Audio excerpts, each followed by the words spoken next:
welcome to the Fellow Share. My name is Erin and I've been a fellow since 2015.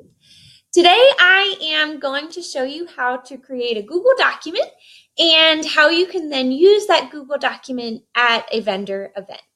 So we're going to start off by making the Google document. So you're going to search Google document and then you're going to click on the first link at the top of the page. From there, it's going to take you to the screen. Now, you may need to sign in to your Google account, and you do have one because you've created a Google email. So at the top of the screen here, you're going to see a couple different things. We're going to click on Forms, and then you're going to click on Go to Google Forms. Now, at the top of the screen, you're going to see a couple of different forms that you can create. We are going to click on the contact information. This is a great starting point, and it already has some of the questions that we are going to ask for it. You can customize it. You can add questions and take away questions, and you can even customize this top border. By doing that, you're going to click on the color palette, and then you're going to click on the little picture. Now, they do have some really, really cool borders that you can pick from, but since Seiko has a lot of awesome pictures, those are the ones I'm going to use. So you'll download that picture to your computer, and then you'll download it onto your Google Doc. Now, I picked two here to show you. This one I started with, but it's too big with the space that we have. I didn't like how it looked. So I'm going to go with a picture from our summer capsule collection, which it's beautiful to go with here. Feel free to tweak it a little bit, but if you add any verbiage or you're changing it a whole lot, make sure you get it approved from HQ first. Now, the reason why I made it as big as I did was because down here, you're not going to see some of it. And so I wanted to make it bigger so that it will fit all up top here as nice as I could get it. So take a minute to get there. See, there you go, all the beautifulness. At the contact information, this is where I am going to put in the name of the vendor event that I'm doing, or the event that I'm doing. And they already have the first question started, but something I want to make sure I get their first and their last name. I know if I just put name, somebody would put in their first name, and I want a little bit more than that. I know I'm a little bit needy. The next question I'm going to ask is for their phone number.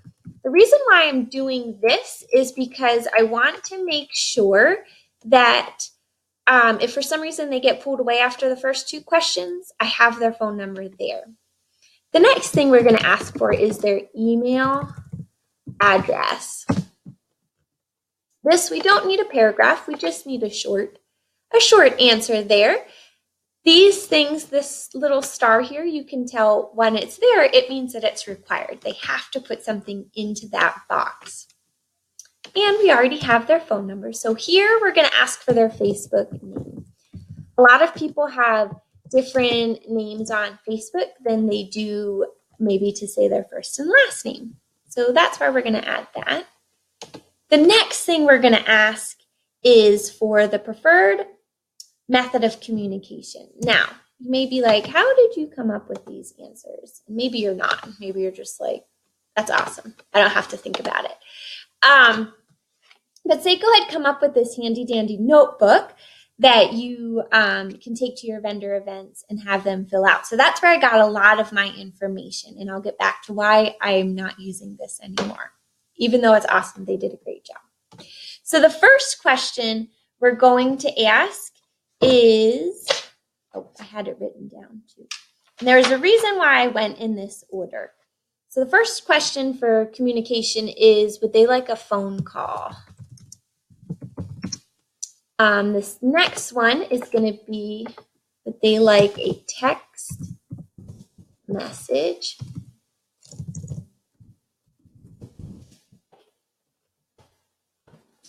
And the third is going to be Facebook. Let's see if I can get it right. Now, I went with these 3 in the beginning because I really I think these are the best way to communicate. There's nothing wrong with email, but email is bottom on my list.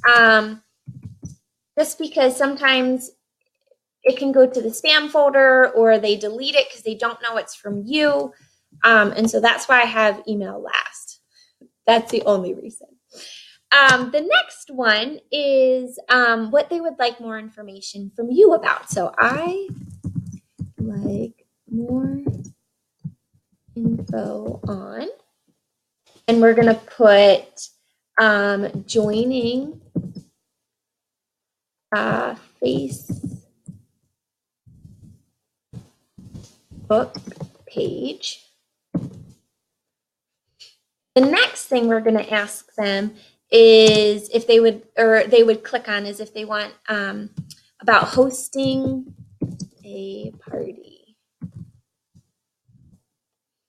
And then the third is becoming a Seiko fellow.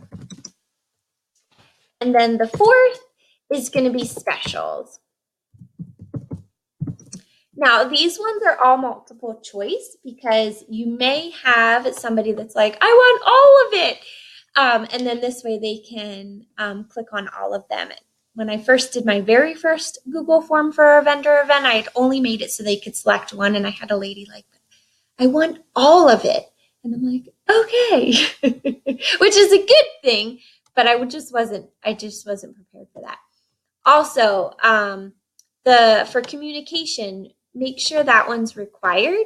And that one they can also pick too if they would like a phone call or they would like a text message. They can click either one of those. I've had people click both of them. They're like, if you can't get a hold of me this way, contact me this way, which is always a lot of fun. At the bottom of the form, I have added, when I've done it with another fellow, I put in there, I spoke with, and then they could pick on who they spoke with. That way it keeps the relationship going, and then it makes it so that myself and the other fellow aren't both contacting this lady and just being redundant about it. So we want to keep the good vibes going. Now, if you click on the little I, you can preview it. This is where I find a lot of my mistakes is on the preview. So I make sure you always preview it and make sure it all looks good. Okay, so after you do that, you're going to click back on the edit button. Then you're going to click on send. From there, you are going to click on, now if this was for a hostess, if you were making a hostess one, you could put their email in right there and send it. But we're going to use it in our Linktree account. So we're going to copy this, and then we're going to take it to our Linktree account. And so I put in the title of the vendor event, and then I fixed this. So this was an old document. So then I put in the new link, hit enter. So for this, you'll need a tablet and you'll need a Linktree account, which are both easy. Linktree is free, so you don't have to pay for that. The tablet's nice because it has Wi-Fi on it. And if you go to a place that has internet on it, if you go to a place that doesn't have Wi-Fi, you can still collect all of their information. Now, let's see if I can. So what I will do when I get to the event, I will pull up my Linktree link. And then at the top here, let's see here. Yep, it's on. Let me make sure it loads. It will show up at the top of the page here. Let's see if we can get it.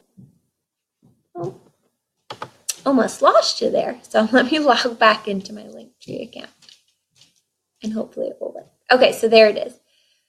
So you will see it then pop up over here. It's at the top of the screen. Show you here on the tablet. So it's at the top of the screen. So what I will do then is click on it. And then there's your Google document right there. When they're done, they'll hit the submit button. After they hit the submit button, they usually either hand it back to you or set it back on the table. And then I just click on submit another form.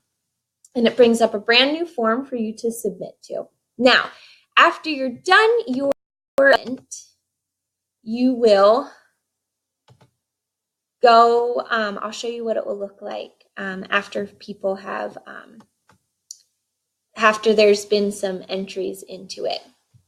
So at the top of, from your screen, you'll see responses. And from that, there'll be a summary where it'll be everybody's, and then an individual one. So Teresa here filled out, and she put that she would like to be emailed, and this is her email address. So I can simply copy that, take it to my email, write her an email, and paste it in. So I haven't lost that information, and go from there. So that's how we make our link. If you have any questions, put them in the comment. I'd love to hear if you have any other questions to add to our link, or add to our ask things to ask them for. Again, I try to keep it pretty simple so that I'm not overwhelming them, but I'm getting the information that I need. All right, I will talk to you all later. Bye.